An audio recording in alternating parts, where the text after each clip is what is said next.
In today's video, I'm going to teach you how to block a Twitter account.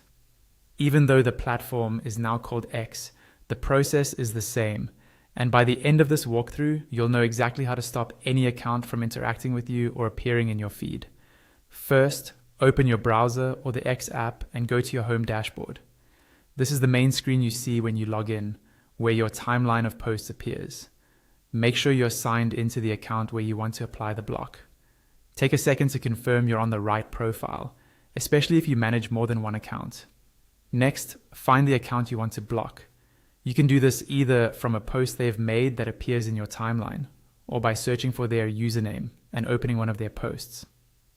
Once you see a post from that account, look for the small icon with 3 dots.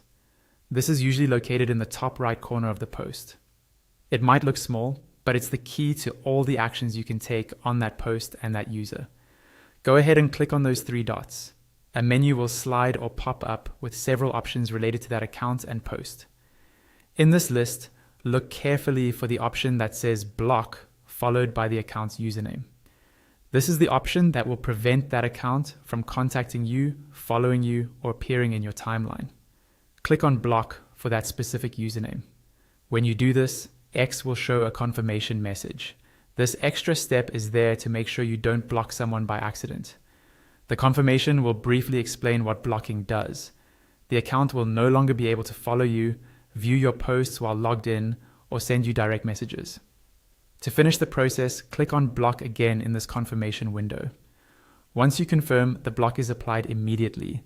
You should see a small notice or a change in the button state indicating that the account has been blocked. That's all there is to it. You've successfully blocked the account. If you ever change your mind, you can visit that profile again and use the same menu to unblock them. For now though, you've taken control of your experience on X and reduced unwanted content from your feed.